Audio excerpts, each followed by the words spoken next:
from Fox News. Top Harris aide hypes radical activist who said America deserved 9/11 while plotting the future for Democrats. House Democrat called Hasan Piker a poster child for the post-October 7th outbreak of anti-Semitism in America earlier this year. Sure. But now you have a Harris aide saying that they need more. Fox is really not happy with Hasan. Okay. I'm glad they aren't. So let me just try and give you the statement from this Democrat without the flair. I'll give you the Fox News flair in a second. Quote, "We need this whole thriving ecosystem." Flaherty told Semaphore, "It's not just Pod Save America, though I think we should have more of them. It's not just Hasan Piker. We should have more Hasan Pikers. It's also the cultural creators, the folks who are one rung out, who influence the nonpartisan audience. Those things all need to happen together." Yeah. So they're not, idea. Fox says, a top aide for Vice President Harris's failed campaign recently called for more cultural voices like vocal anti-America, anti-Israel Twitch star Hasan Piker, who previously faced backlash for saying America deserved 9/11. Do the Democrats really want to hitch their wagon to someone that is anti-American? And Hasan is openly anti-American. He is clearly anti-American. Would you call him anti-Semitic? I don't watch enough of his stuff to know that he's ever actually done, like how far he's gone to that. I know he's anti-Israel. Yeah. Right? And as a distinction, of course. But and then there also is for a lot of people online an overlap. I don't know what Hasan's positions are to say he's I know he's anti-Israel. Yeah. But the reason I ask is because with the Twitch adpocalypse, all these people are losing all of their revenue, all their income because of accusations of anti-Semitism. And I'm kind of being like, is that just advertisers who don't know the difference and are scared? Or are there actually people on Twitch who are going outright full on? He does tolerate it at the very least. One of his mods, Frogan, she's anti-Semitic, purely. There's no question. I don't know if she's hilarious. Oh, yeah. Frogan came up in the Twitch apocalypse. Yeah, that's right. And I don't know if she's still there or not. Actually, I know she got removed for a period of time for what she had done and what she had said. What did she do? Basically just saying, stuff? yeah, and anti-Semitic stuff. So it's always weird how like this horseshoe has come back around, like the far left and far right are meeting on like, oh, it's the Jews, and it's just where we're at now. Okay, so I don't know if she's currently his mod, but I know that she was for a long time, and she was anti-Semitic for a long time, purely anti-Semitic. There was no I don't like Israel. Okay. It was overt anti-Semitism. And he tolerates that. He at least allows someone like that to be his moderator. So maybe he's not anti-Semitic, but he doesn't have. I don't know. So. All I'm saying is, this is a guy that's been accused of being responsible for the adpocalypse on Twitch. So I would just like to say to all the Democrats, you need Hasan Piker and more of them, because the donors are going to dump. They're going to stop donating. You already saw a massive collapse of the Democratic Party over the pro-Hamas faction of the progressive left. And it's fascinating how a lot of these people try to play this dirty game. Dude, if you tell me you're critical of Israel, I say, tell me more. If you tell me you're critical of Israel and you blame the Jews, I'll say, now hold on there a minute. You were allowed to criticize a government and a country. The issue is, after October 7th happened, all sane, rational people are like, this is horrifying. We don't want this to happen. This needs to be stopped.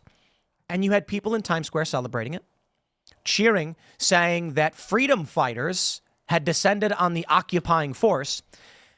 And when people would come out and say they're celebrating Hamas, they're anti-Semitic, many of the liberals and leftists would say, you can't say that. They're criticizing Israel, not the Jews. And it's like, dude, they're anti-Semitic. Like, I am drawing a distinction between the people who are like, I think Israel is going too far. It's like, okay, let's have a conversation about a government and its military actions.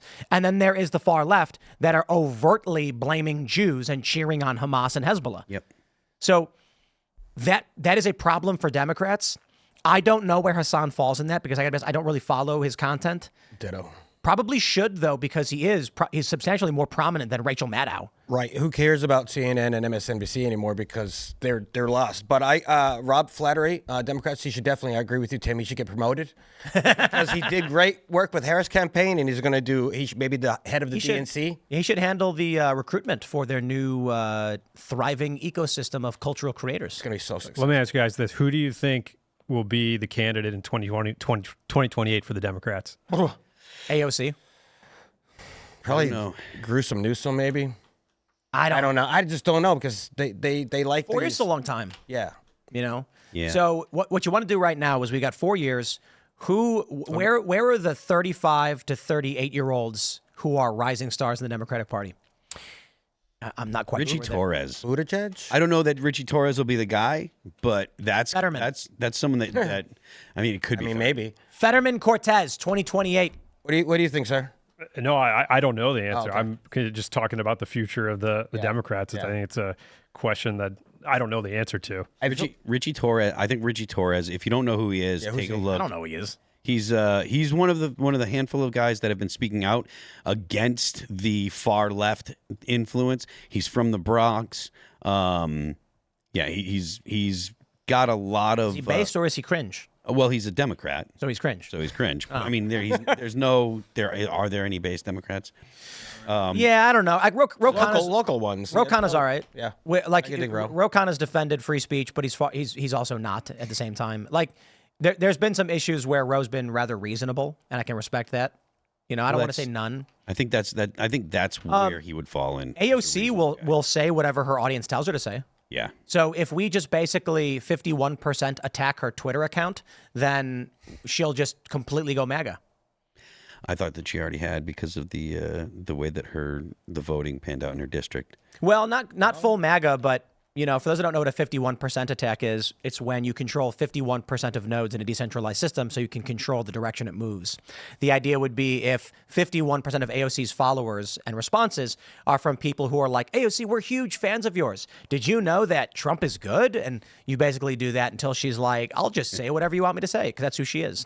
Didn't Nancy Pelosi just tell her she can't be she got for the chair of the oversight committee? Yeah. I believe they AOC lost that. they stopped there. It was they went with a 70-something-year-old guy. The guy, he's got cancer, and people geez. like Emma Vigland are up in arms about it. So it's hilarious. Well, we do have that one pulled it up. We'll pull that one up in a second. Well, I hope they keep doing what they're doing if they're going to keep doing stuff like that. Yeah, I don't know how the Democrats recover. I really don't. Well, this So wait, like, Yeah.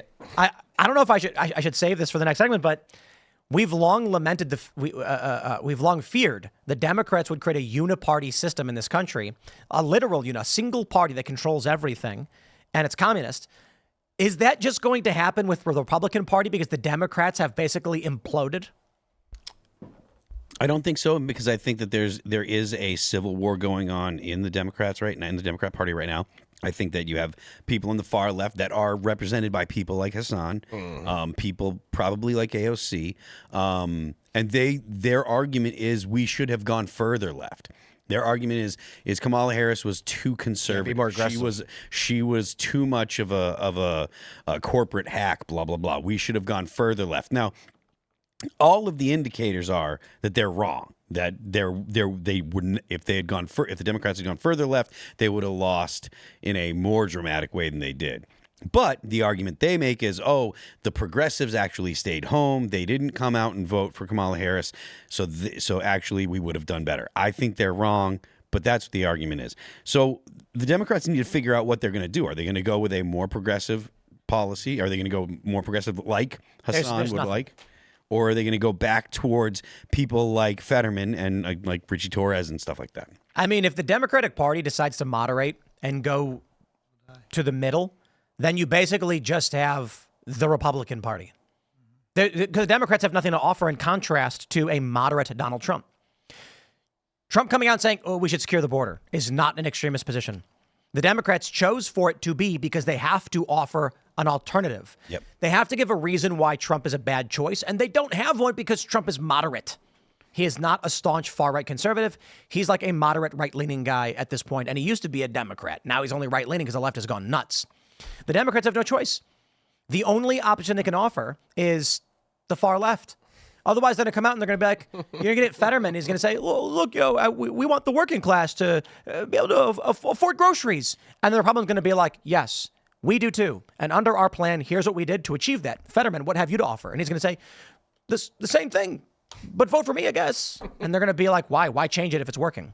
I mean, well, there's a time where the biggest difference between the Democrats and the Republicans were small things. Everybody in the U.S. was kind of like, yes, we're all against communism except for the furthest extreme fringe on the left. But now, like, even what you would consider left-leaning Democrats, a lot of them are sympathetic to, you know, some socialist policies, and when people say things like, "Oh, we want it like it is in Europe" and stuff. Not that I want that, but that's what they're saying. They want more social policies that represent, maybe a more populist, or a more authoritarian bent. Thanks for checking out this clip from Timcast IRL.